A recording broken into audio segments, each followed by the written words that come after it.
Buenos días, doctores, ¿cómo están? Buenos días. Buenos días, profe. Buenos días, doctor.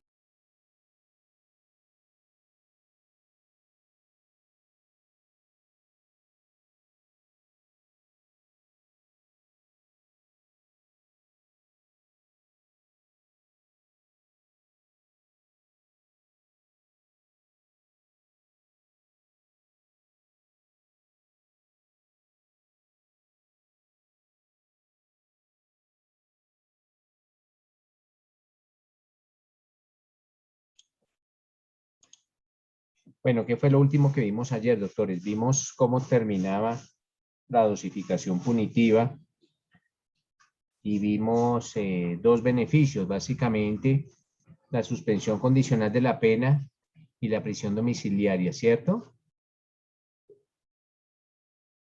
Sí, señor. Ah, bueno, perfecto. Entonces, doctores, ya hemos abandonado el tema de la dosificación punitiva, ya ustedes saben a grandes rasgos cuál es el proceso que se efectúa cuando se va a dosificar una pena.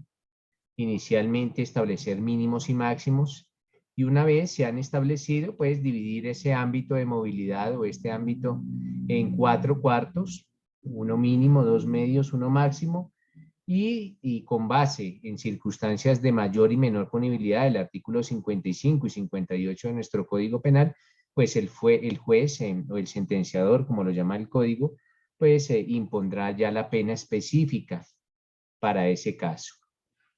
Hoy termina este módulo. No podemos dejar en el tintero un tema tan fundamental como lo es, doctores, la prescripción de la acción penal. Ojo, la prescripción de la acción penal. Básicamente, mis doctores, cuando hablemos de prescripción de la acción penal, estamos hablando de un castigo. ¿Y de un castigo que se impone a quién? Básicamente al Estado. ¿Y en qué consiste ese castigo, mis doctores? Ese castigo consiste en que se archiva el proceso de forma definitiva. ¿Por qué se archiva el proceso? Porque transcurrió un tiempo y el Estado, en cabeza de la Fiscalía General de la Nación o de la rama judicial, no fue capaz de terminar un proceso por la posible comisión de un delito. Entonces el proceso se archiva. Esa prescripción, doctores, está consagrada en ese artículo 83 del Código Penal. Entonces, en ese artículo 83 está consagrado el término de prescripción. Alguien, por favor, que le dé lectura a ese término de prescripción del artículo 83. María del Carmen. La escucho, María del Carmen. El término de prescripción de la acción penal. Término de prescripción de la acción penal. La acción penal prescribirá igual al máximo de la pena fijada en la ley, si fuere prevista de la libertad, pero en ningún caso... ¿Si fuera qué, María del Carmen? Perdón, preventiva de la libertad, pero en ningún caso será inferior a 5 años, ni se excederá de 20, salvo lo dispuesto en el inciso siguiente de este artículo. ¿Leo el artículo? Sí, todo el artículo. Bueno. Pero más vocalizado, María del Carmen, porque no lo he entendido bien. Ay, perdón, profe, estoy sin gafas, ya me pongo las gafas. No, pero sin gafas, ¿cómo, María del Carmen? Las gafas tienen que ser nuestra herramienta de trabajo. El término, la ley, modificado. Bueno, dice, el término de prescripción para las conductas punibles de desaparición forzada, tortura, homicidio de miembro de una organización sindical, homicidio del defensor de derechos humanos, homicidio de periodista y desplazamiento forzado será de 30 años. En conductas punibles de ejecución permanente, el término de prescripción comenzará a correr desde la perpetración del último acto. La acción penal para los delitos de genocidio, lesa humanidad, crímenes de guerra, será imprescriptibles. Bueno, entonces notamos lo siguiente, notamos que el código que utiliza María del Carmen es un código desactualizado. Es un código que aún no se le ha incluido la modificación que se efectuó este año, esto es, el 6 de julio del 2021, se le realizó una modificación a ese artículo. ¿Y qué ley lo hizo? Lo hizo la ley 2098 del 2021, la ley que ustedes conocen como la ley de la cadena perpetua revisable o de la prisión perpetua revisable, modificó este artículo. Básicamente, mis doctores, cuando hablamos de prescripción, hablamos de ese castigo. Cada delito, ojo, cada delito tiene un término de prescripción distinto. ¿Por qué? Porque el término de prescripción, en términos generales, es el máximo de la pena que tenga ese delito, sin que llegare a ser superior a 20 años o inferior a 5. Algunos delitos, tal y como no lo leía María del Carmen, tienen un término de 30 años y otros son imprescriptibles, esto es que nunca prescriben. ¿Qué le faltó a María del Carmen? Que es la adición de esta ley 2098. Básicamente, consagra que los delitos contra la vida y los delitos contra la libertad, integridad y formación sexual que se cometan contra menores de edad también son imprescriptibles. Entonces, ojo, doctores, cuando se comete un delito, a partir de ese momento empieza a correr ese término. ¿Cuál? El término de prescripción. Entonces, si ha transcurrido el término de prescripción y el Estado no logró culminar ese proceso, se tendrá que archivar. Ojo, cada delito tiene un término de prescripción distinto. ¿Cuál? Pues el máximo de la pena que consagre la ley para ese delito, para el delito porque el cual estemos tratando. Pero si llegare a ser superior a 20, nunca podrá ser superior a 20 y nunca podrá ser inferior a 5, salvo los delitos imprescriptibles y algunos otros delitos que tienen un término de prescripción de 30 años. Entonces es bueno, mis doctores, que tengamos en cuenta esa figura de la prescripción de la acción penal. Asimismo, doctores, bueno, ya en su octavo semestre van a estudiar dos formas de interrupción de la prescripción, que básicamente es cuando se formula imputación, y otra se denomina suspensión de la prescripción, que es cuando se profiere sentencia de segunda instancia y se interpone el recurso extraordinario de casación, pero eso no será objeto de este módulo, sino lo tendrán que ver en su octavo semestre en el interrupción de la prescripción. Ahora bien, es necesario también que no pierdan de vista lo siguiente, doctores. Existen dos figuras que aplican para todos los delitos. Y esas figuras rebajan la pena en caso tal que la persona sea hallada penalmente responsable. Esas figuras se conocen como la ira y el intenso dolor. Ojo, ira o el intenso dolor. Y esa ira o el intenso dolor está consagrada allá en el artículo 57 del Código Penal. Entonces, si ustedes se remiten al artículo 57 del Código Penal, van a encontrar esa figura de la ira o el intenso dolor. Alguien distinto a María del Carmen que me lee lectura al artículo 57, por favor. Yo, profe. Te escucho, Camila. Ira o intenso dolor. El que realice la conducta punible en estado de ira o de intenso dolor causada por comportamiento ajeno grave e injustificado incurrirá en pena no menor de la sexta parte del mínimo ni mayor de la mitad del máximo de la señalada en la respectiva disposición. Entonces, tal y como nos lo lee Camila, si la persona comete el delito en estado de ira o intenso dolor, la pena se disminuirá. Pero ojo con lo siguiente. Cuando ustedes funjan en un proceso como defensores y quieran alegar la ira o el intenso dolor, quieran hacer uso de la figura del intenso dolor, pues tendrán que probarlo. Tendrán que demostrárselo al juez. Entonces, la figura de la ira o el intenso dolor tiene que ser probada ante el juez. ¿Y probada por parte de quién? Probada por parte de la defensa. La defensa es quien tiene la carga de probarle al juez que su defendido o su representado actuó bajo un estado de ira o el intenso dolor. ¿Cómo lo probará? Pues para eso existen los diferentes medios probatorios. Ustedes los estudiarán en sexto semestre. ¿Cuáles son los medios de prueba? ¿O de qué forma se prueba? Ese es uno de los módulos más importantes de la carrera de Derecho, porque no solo sirve tener el derecho, sino probarlo. Y existirán unas formas de probar cada uno de los hechos que ustedes quieran determinar o que quieran probarle al juez. Entonces, ojo, si quieren, si desean hacer uso de la figura del ira o el intenso dolor, primero tendrán que demostrárselo al juez, pero partimos de la base que esa ira o ese intenso dolor tienen que estar directamente relacionados con el hecho. Asimismo, existe otra figura en el artículo 58 que se denomina las circunstancias de ignorancia, marginalidad o pobreza extrema. De hecho, tiene la misma diminuente. Circunstancias de ignorancia, marginalidad o pobreza extrema del artículo 58. María Camila, ¿qué nos dice el 58?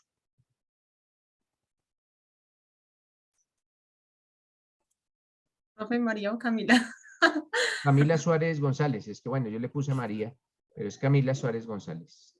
¿Qué, profe? El 58, por favor. El 58. Circunstancias de mayor punibilidad. Son circunstancias de mayor punibilidad siempre que no hayan sido previstas de otra manera. Ah, no, espérate, no, es el 56, el 56, por favor. Artículo 56. El que realice la conducta punible bajo la influencia de profundas situaciones de marginalidad, ignorancia o pobreza extremas, en cuanto hayan influido directamente en la ejecución de la punible y no tengan la entidad suficiente para excluir la responsabilidad, incurrirá en pena no mayor de la mitad del máximo, ni menor de la sexta parte del mínimo de la señalada en la respectiva disposición. Entonces noten, mis doctores, que la diminuente punitiva del 56 y del 57 son iguales. Entonces se le rebajará la pena siempre y cuando se logre demostrar que el delito, que esta persona estaba en una circunstancia profunda de ignorancia, marginalidad o pobreza extrema, y básicamente que ese delito influyó, dice la conducta delictiva, dice que haya influido, esta circunstancia, haya influido directamente en la ejecución de la conducta punible.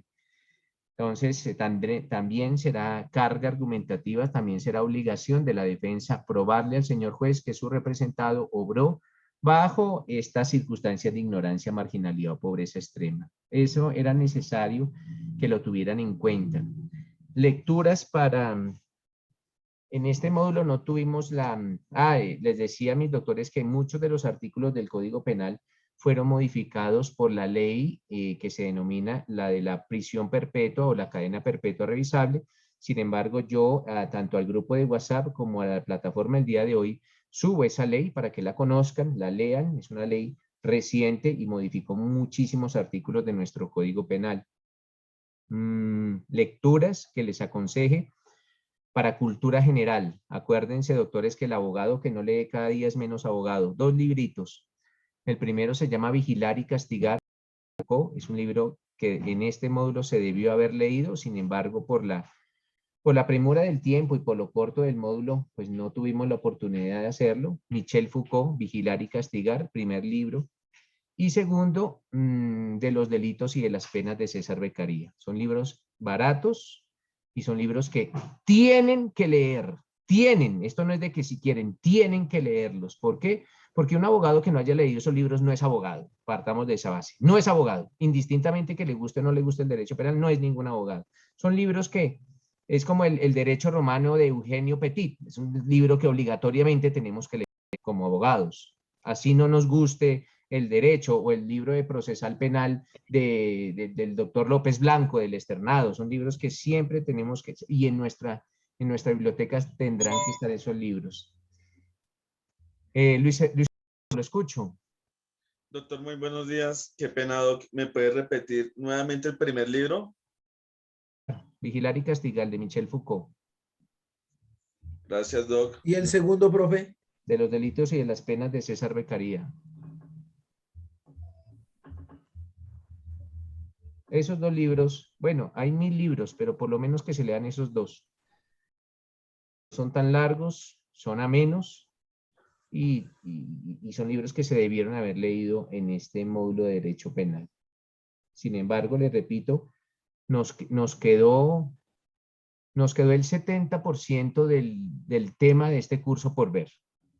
¿Por qué? Porque pues en 22 días es imposible. De hecho, lo que se hace es un repaso de Derecho Penal General, pero estarán ustedes a ahondar en los conocimientos, a ahondar en el estudio del Derecho Penal General, porque desafortunadamente pues la universidad no tiene otro módulo de Derecho Penal General.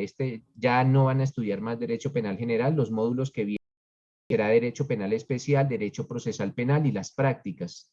Entonces, de Derecho Penal General no volverán a ver absolutamente nada, y les repito, lo que se vio fue como un pequeño brochazo de lo que corresponde al módulo de Derecho Penal General.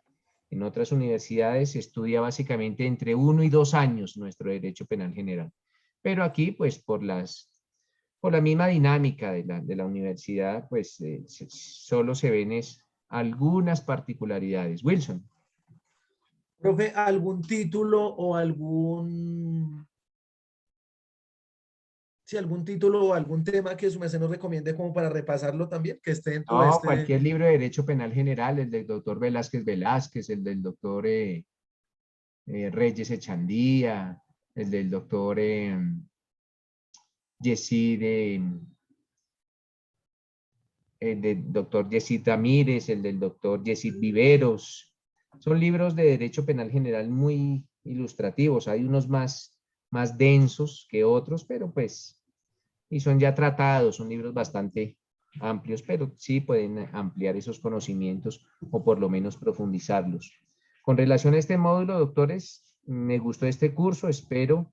¿Cuál era mi labor? Mi labor era pues tratar de el amor por el derecho penal, tratar de generarles inquietudes, dudas, abrir puertas para que ustedes exploren más allá de lo que les dice su profesor, y eso, generarles interés por la rama del derecho penal que me apasiona, que es el derecho penal. No hago otra cosa sino estudiar derecho penal los últimos 25 años de mi vida, no hago más sino estudiar derecho penal y aún sigo aprendiéndolo.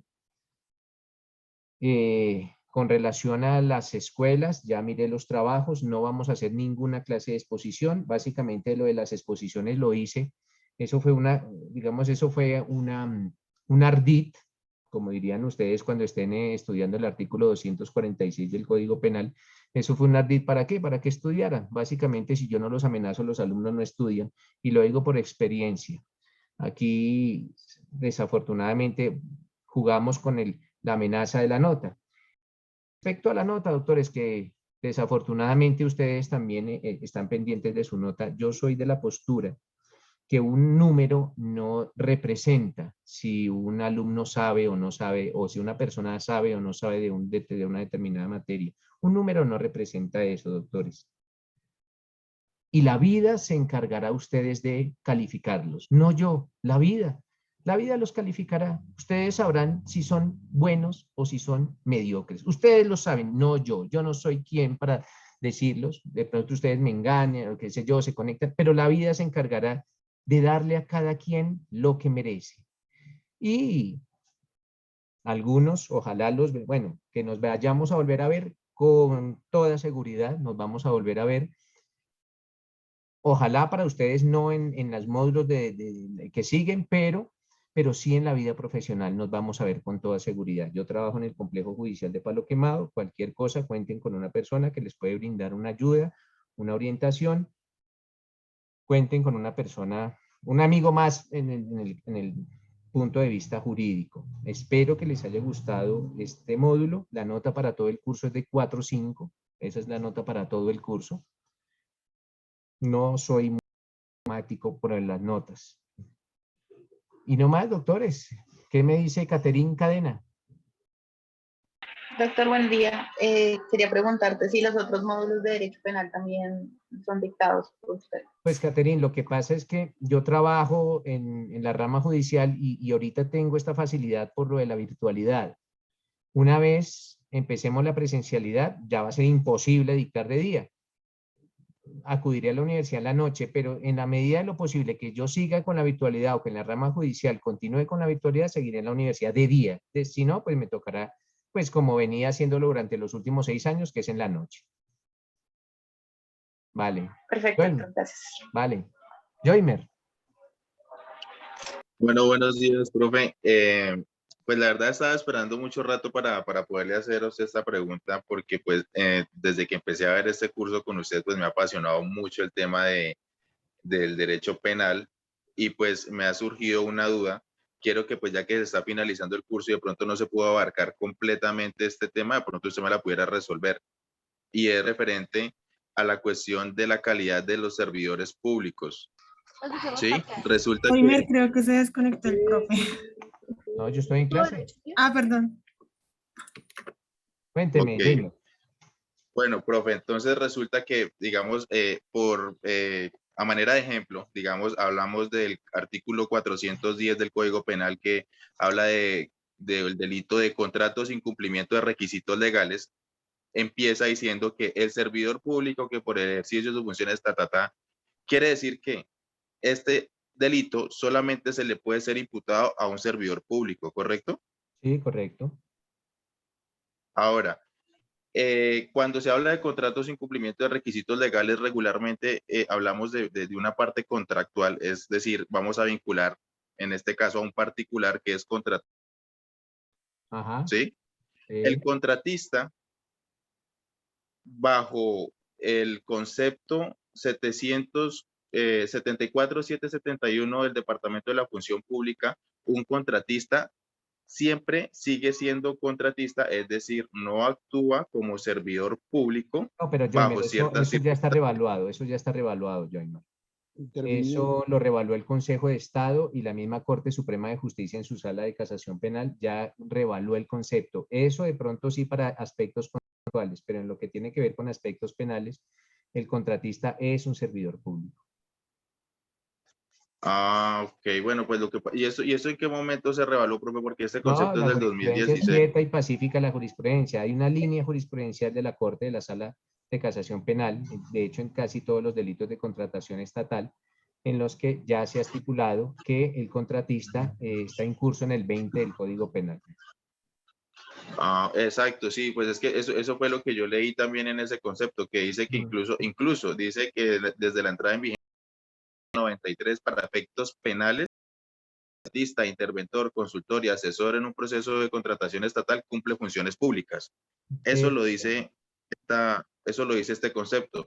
Sin embargo, pues, o sea, no por ello, digamos, abajo, porque el concepto sigue argumentando eso, dice que si el objeto del contrato administrativo no contiene como finalidad transferir funciones públicas al contratista, sino la de conseguir la ejecución práctica del objeto contractual con el fin de realizar materialmente los cometidos propios del contrato, necesario es concluir que la investidura de servidor público no cobija al particular.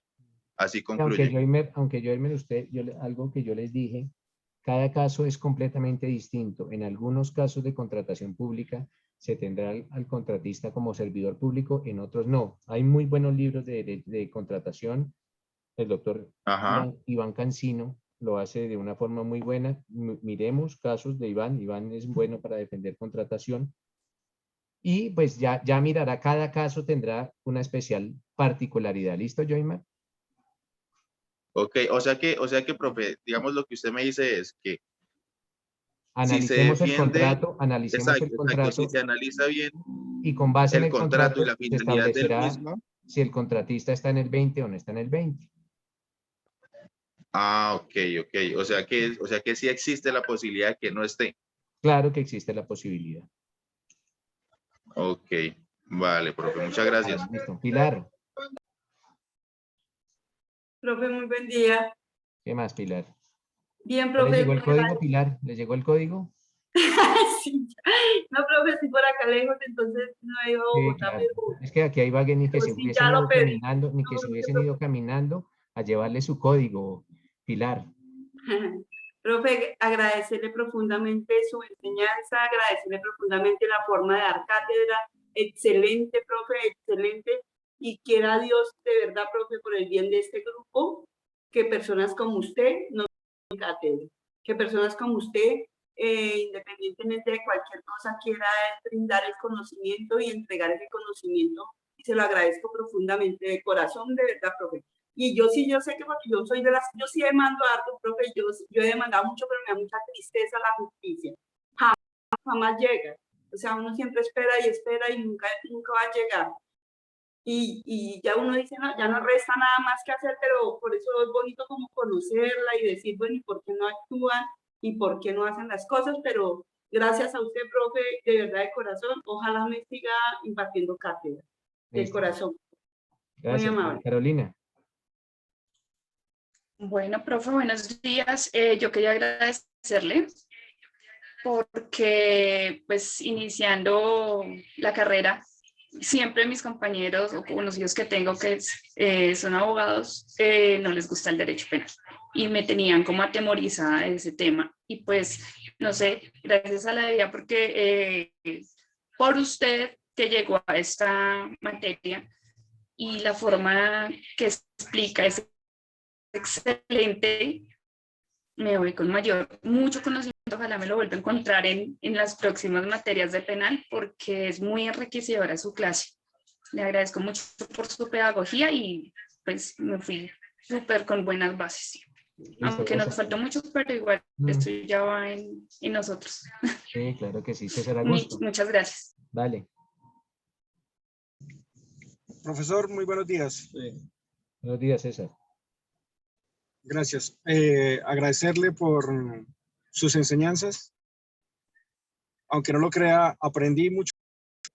Aunque sigo con la idea de ser civilito, como lo nombró alguna vez.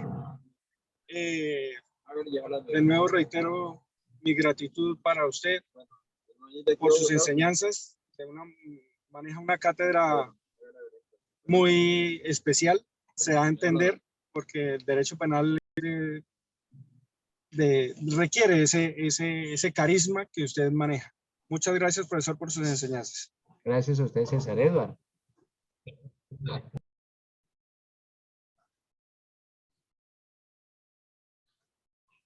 Edward Muñoz, ¿se nos fue? Tiene el micrófono apagado. Ahora sí, Edward.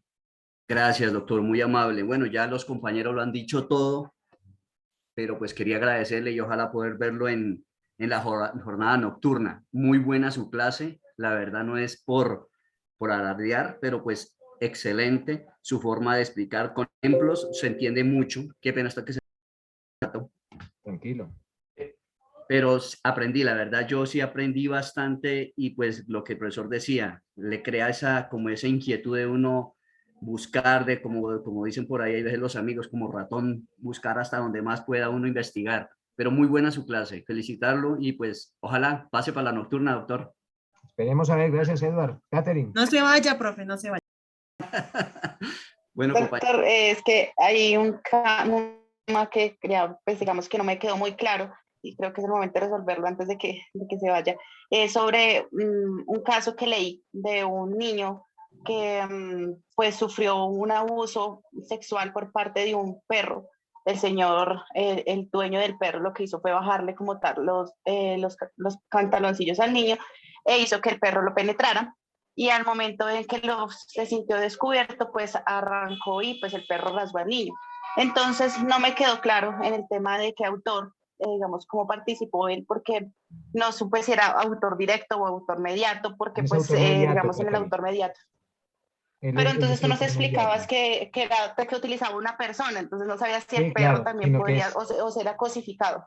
Sí, de pronto sí es cosificado el perro y aquí están metiendo el miembro viril u cualquier otro objeto, pues básicamente vamos a asimilar el miembro viril del perro como cualquier otro objeto, pero básicamente él responderá como autor mediato. Son casos en los que nos toca ir un poquito más allá de la definición, Caterina, un poquito más allá, pero él es autor mediato.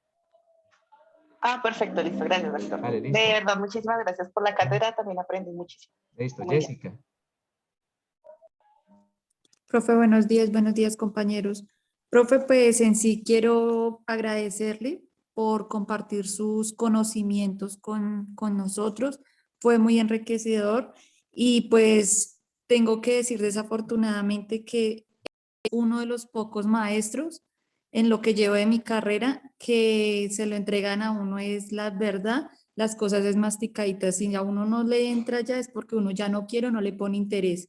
De verdad, profe, mil y mil gracias. Esta clase pues es muy, muy importante y se enamora uno más del derecho penal, que pues es una de mis ramas que la que quiero más adelante ejercer.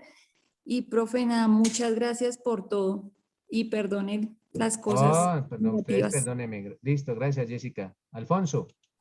Doctor, buenos días y buenos días, compañeros. Doctor, dos cosas. La primera es para agradecer su participación como docente. Aprendimos mucho y nos dejó muchas inquietudes. Es decir, que para mí fue una excelente labor y más en una, digamos, en una profesión como esta, que es tan difícil encontrar muy buenos docentes. Lo segundo, doctor, quiero preguntarle una cosa. ¿Por qué razón a Álvaro Uribe Vélez lo juzga la ley 906 del 2004 y no la ley 599 de 2000? Porque él renunció al fuero, Alfonso, él renunció. Por eso es que cuando Álvaro Uribe Vélez es procesado por la Corte Suprema de Justicia y le dicta medida de aseguramiento, él renuncia a su condición de senador. Entonces, si él hubiese seguido con su condición de senador, lo hubiesen seguido juzgando por la ley 600 del 2000 con base en el artículo 530 o 535 de la Constitución, pero al perder el fuero, entonces ya lo van a juzgar común y corriente y básicamente es por eso es una treta, eso es una jugada jurídica. ¿Una jugada para qué? Pues para que la Fiscalía General de la Nación, que es un brazo del Ejecutivo, pues archive el proceso en contra de Álvaro Uribe Vélez y por eso nombran a Gabriel Jaimes como fiscal y miren, nótese que para lo que la Corte Suprema de Justicia merecía detención preventiva, para la Fiscalía merece archivo. Entonces es por eso, básicamente es por eso, porque él renuncia a su condición de senador y al renunciar, inmediatamente quien asume el proceso es la Fiscalía, Alfonso. Listo, muchas gracias. Vale, listo. Luis Eduardo. Doctor, agradecido eternamente por los conocimientos que nos brindó. Agradecido de verdad porque, como lo mencionó anteriormente una compañera, son muy pocos los docentes de esa forma tan enriquecedora para que nosotros los alumnos adquiramos esos conocimientos. Y le agradezco bastante, doctor, porque sigo fortalecido en mi camino y en mi visión de ser penalista. Ojalá, ojalá me los encuentre. Paola. Buenos días, doctor. No, pues agradecida principalmente pues también por todos los conocimientos que nos brindaste y también porque aprendí muchísimo. Creo que ha sido el mejor maestro que de verdad he tenido y también creo que me inclino por la parte penal porque, no sé, me apasiona los delitos y todo, pues todo lo relacionado con ellos. Y no, agradecerte de verdad, muchísimas gracias. Y decirte que sí te mereces el almuerzo a la subienda, que te invito. Bueno, perfecto, listo. Wilson. Profe, una consultica y pues Sí. nuevamente muchísimas gracias por su forma de traducirnos el conocimiento. Su merced, ¿qué opinión nos puede dar o qué concepto o qué consejo ante el sistema se puede decir, judicial de Colombia, que está tan colapsado, las fiscalías? Lo que yo pienso del sistema judicial colombiano, este es un sistema hecho para que la defensa siempre gane. Ese es un sistema hecho para que la defensa siempre gane. Lógicamente estamos hablando de una defensa con recursos, ¿no? Una defensa que tenga recursos económicos. Pero casos más álgidos los he tramitado, los he conocido y la defensa siempre ha ganado. La fiscalía está muy débil, desafortunadamente. En Colombia, un fiscal, y no les exagero, puede tener 1000 casos en su despacho. 1000 casos, 1000 procesos. Y un investigador para 1000 procesos es algo imposible. Ni siquiera dedicándole uno diario cuando esclarece los hechos de 1000 casos. ¿Cómo ustedes como defensores pueden tener en su despacho 5 casos y se dedican a 5 casos? ¿Cómo no le van a ganar a un fiscal que tiene 1000 casos en su despacho? Entonces, y la defensa, lo difícil para ser abogado defensor, pues básicamente son dos cosas. Primero, que los conozcan y los busquen, les paguen bien, les paguen lo que ustedes se merezcan y que ustedes sepan mucho de derecho penal. Pero si las personas que tienen esa inclinación por el derecho penal, estudien mucho, háganse conocer y les aseguro que en lo que atiende a la realización económica, porque ese es uno de los fines de muchos de nosotros, mejorar nuestra situación económica, la van a mejorar sustancialmente, muchísimo, muchísimo, hasta donde ustedes no se imaginan. Tanto así que se preocuparán por otras cosas de cuestión económica, pero depende de ustedes mismos. Básicamente es eso. Esa es la opinión que tengo. Deberían fortalecerse más, pero por ahora, como está diseñado, hombre, Wilson, está diseñado siempre para que la defensa gane, ojo, siempre y cuando la defensa pues tenga también los recursos y las capacidades de vencer a la fiscalía. Listo, profe, muchísimas gracias. Pilar. Profe, es una duda que tengo con respecto al pago de honorarios como defensora, ¿sí? Si yo defiendo a un narcotraficante y él me paga, él me va a pagar es con lo que trabajó todo el tiempo, con lo que se lucró. Sí, sí, sí, sí. ¿Hay algún tipo de delito, profe? Básicamente, desafortunadamente, puede estar usted siendo procesada, Pilar. Cuando nació la ley de las GAO, de los grupos armados organizados, o lo que se denominan las GDO, grupos de delincuencia organizada, se le ató las manos mucho a los defensores. Pero tranquila, Pilar, que echa la ley, echa la trampa. Entonces, los defensores de narcotraficantes ya han diseñado estrategias para que no se vean involucrados en procesos penales, porque lo que usted dice es muy cierto, pues ¿con qué le va a pagar uno el narcotraficante? Pues con el producto del narcotráfico. Pero básicamente ya diseñaron unos contratos especiales de prestación de servicios en los cuales ellos quedan exentos de toda responsabilidad penal. Disculpe, doctor, y con los otros delitos, por decir un ladrón. No, con los otros no tienen ningún problema. Es con las GDO y con las GAO nomás, pero con los demás no tienen ningún problema. Listo, profe. De hecho, hay abogados que reciben parte de lo que, sus clientes se roban. O sea, reciben eso como medio de pago.